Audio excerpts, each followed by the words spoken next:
Hey, this is Matt. I want to do a video about the summer of 1980. Well, let's begin in the spring. I want to talk about my experience as visiting clubhouse Batboy for the Los Angeles Dodgers. My next door neighbor was a publicist for the Los Angeles Dodgers. My mom was dating the guy, actually. And they got me a summer job. And this was a real job. Batboy's a real job. I left school, and when school got out, which was usually 2:00, I hopped on the bus and went all the way down to Dodger Stadium on the bus, and then usually checked into work about 3:30. You have to get there hours and hours before the game because players start showing up a couple hours before the game. Most of them, anyway. They just hang out in the clubhouse and kick back. I want to start off with my Willie Stargell story. You may remember we, our family, in 1979 World Championship, Pittsburgh Pirates. This was one of my favorite teams. There's a big right-hander on the Pirates named Don Robinson. He was very nice to me. He'd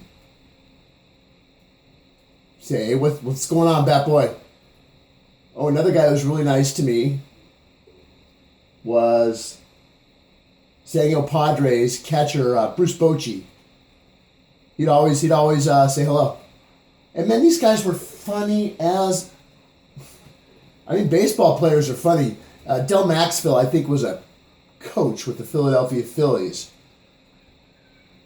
And this is pregame. The stands are filling up. And Del Maxfield is bored, so he walks out to the top step of the dugout. And he looks at the crowd. And then he pretended to make eye contact, and he goes, "Hey, Angie, how's it going?" Angie Dickinson, "Hey, how's it going? Hey, do you still take it up the ass?"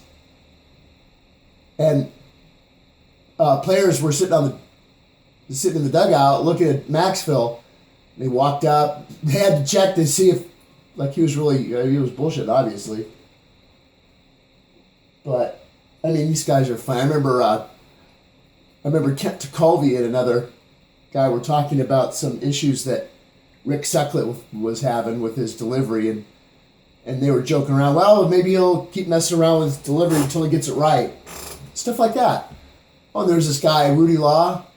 He was a left-handed hitter for the Dodgers, and they were talking about his speed one time before the game. And one of the guys says, I heard they clocked him at 2.8 seconds down the line. 2.8 seconds. And the other player's like, "Oh, yeah? Yeah. Oh, yeah. Yeah, and Tempe threw him out, too." It's this is so great. And a lot of them chewed tobacco. So I started chewing tobacco.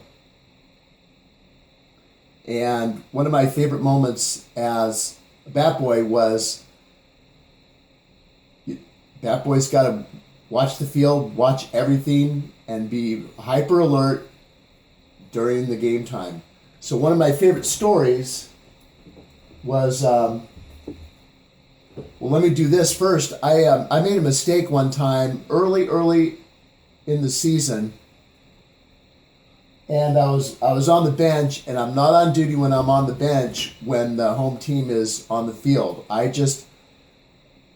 When the visiting team is on the field, then this is like my break time. Sit and relax. But the thing is, one of my jobs, I wasn't really had perfect awareness of this, was when they called in for a relief pitcher, I was supposed to meet him halfway and grab his warm-up jacket. So I always remember the one time, they're like, "Hey, Batboy, here's his jacket. Hey, Batboy, here's his jacket." Okay, it's my favorite baseball story of all time.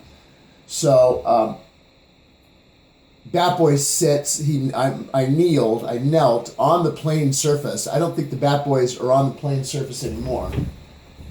So anyway, my job is to shag bats during the game. After the game, I shag jocks. That's how it worked.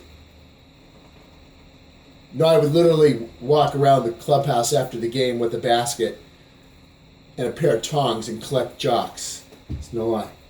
That's what you do when you work the clubhouse. We had a clubhouse boy, and he was over me, and then the clubhouse manager was Jim Mewey. And this guy was a very strong mentor. I remember one time I rode my bicycle to work, and I tried parking it, downstairs in they have these tunnels and corridors down underneath the plane surface, and I rode my bike in, and Jim Mewey's like, "Get that bicycle out of here! This ain't no playground." So Jim Mewey is great. I never met any Dodgers. Like I said, I was visiting team. I met all the National League players. I didn't meet them, I saw them. And I worked the 1980 All-Star Game. I did not work the field during the All-Star Game, but I did work the clubhouse. I had the great honor of, after the game, taking a shopping cart, and I escorted Reggie Jackson out to his car just before the game let out. So I'm like, "See you later, Reggie." "Yay, okay, see you later." Okay. And then the game lets out, and all these people are heading for the exits, and I'm pushing a friggin' grocery cart back to the visitors clubhouse. That was pretty interesting. But then when I got back, I had the distinct honor of helping Bucky Dent get to his car. And I think Bucky Dent gave me $3 too. Great ball players. And they treated me with a great deal of respect. I remember during the summer, when the Mets came into town, they had just signed a kid out of Crenshaw, and the 18-year-old kids, my age, walked him through the clubhouse, and this kid was named Joe Strawberry. So this was a neat moment. But the best moment, by far, Pete Vukovich. So I'm in my Batboy circle, and I'm watching the field, and hyper alert, and then Pete Vukovich came out of the dugout to hit. He's a pitcher, and he's a big guy. He's like a Yeti. He's as big as a Yeti, and so he walked out of the on deck circle to hit, and he had a lit cigarette in his mouth, and guys are all, "Hey, put it out!" And so and he dropped it. So that was just such a hilarious moment. But I want to talk about Willie Stargell story. Okay. This is when world champion Pittsburgh Pirates. By the way, the photo you're looking at, that is the 1980 All-Star Game. That is day before the All-Star Game. That's batting practice. So that is me just standing by the cage. That photo's taken by Jane Kamen. If you see my Astros uniform picture, that is the first homestand of the season. That was also taken by Jane Kamen. That's me in my Astros uniform. Love that orange uniform. So anyway, yeah, I shagged bats, shagged jocks. I have strong feelings about bats. I don't like any player that loses their stick. I think they should be ejected.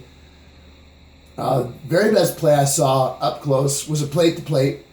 I was out of my circle preparing to fetch the bat. Okay, but this is a plate-to-plate, so I froze. I saw the ball come into Sosha. Okay, and I'm in no man's land. I'm out of my Batboy circle, and I am very close to the action. So ball comes into Sosha, plate to plate. He has the plate blocked. Nobody had seen this before. He had the plate blocked with his foot, and the runner came in and saw the plate was blocked and waved off his slide and did a weird interrupted slide. Him and Sosha hooked cleats. And this base runner went tumbling through the air and then landed on the ground. Okay, so the runner tumbles past Sosha, and he comes up and he looks at the home plate umpire. What's the sign? The whole stadium just froze. The umpire was poised, but he didn't signal because the runner didn't touch home. Socha blocked the plate and then walked over and just tagged him out. This is such a great play. I have a great regard for catchers. Steve Yeager, Joe Ferguson, they were catchers at the time. Oh, and Tommy Lasorda threw batting practice. He'd throw batting practice to the Dodgers starters. You know, when I get to the park, it was like 3:30, and that's the Dodgers came out and hit early. And Tommy Lasorda would throw sinkers or whatever. And every time he got a ground ball, he'd go DP lane for double play. So here's my Willie Stargell, gave out gold stars. And Willie Stargell, what happened, he would beam at you and give you a sticker, and then you put it on your cap. Love Willie Stargell. They did not make the playoffs that year, but I got a star. And so anyway, I had to wear a batting helmet because I was in the playing field. And this is a mistake. I should have avoided this. Anyway, this was in May. The Pirates came to visit Dodger Stadium, and they're winning, but it's a fight. I remember the first game, all the Pirate hitters, they wrapped their bats. All like 8 or 9 hitters came out and wrapped their bats on the top of the dugout step. Just really put the heck into them. And I think they went against Bob Welch that night, and they, Bob Welch had a strong start, but the Pirates are all, yeah, man, you got us, but man, we hit everything on a rope tonight. So anyway, Willie Stargell. One night, he was platooning at this point of the season. He gets called up to pinch hit, and he grabbed his bat. He started looking for his helmet. I was wearing his helmet. It was the only one big enough. I'm 7 3/4 hat size. So I was wearing Stargell's helmet. Pretty soon they realized the kid is wearing Stargell's helmet. So they start yelling at me, give him his helmet. We switch helmets. Willie goes up to hit, and he made out. Then when he walked back, he winked at me and he said, "It's your fault, kid." God bless you, Willie Stargell. That's my Willie Stargell story. When the Pirates left town, Willie Stargell looked at me and he gave me 2 gold stars. I don't have that hat anymore, but I have a memory. And anyway, thank you, Dodgers. Thank you, baseball. Thank you for the greatest summer of my life. I started college that September, and I missed the climactic 3-game homestand against the Astros. When the Astros came to town with a 3-game lead, and the Dodgers whittled it down to a tie, and then they played the tiebreaker, I missed Ferguson's home run, but I had to go to college. I'm a college boy. So that's my Batboy photo. Here's my photo. It's a slightly moldy photo of me in a Pirates uni. It's got some water damage, but I had a uni. Cleats. They gave me a couple sets of cleats. Oh, my cleats were a size too small. All season I was running around on cleats that were a quarter size too small. Hilarious. All right, thanks again. Later, sports fans.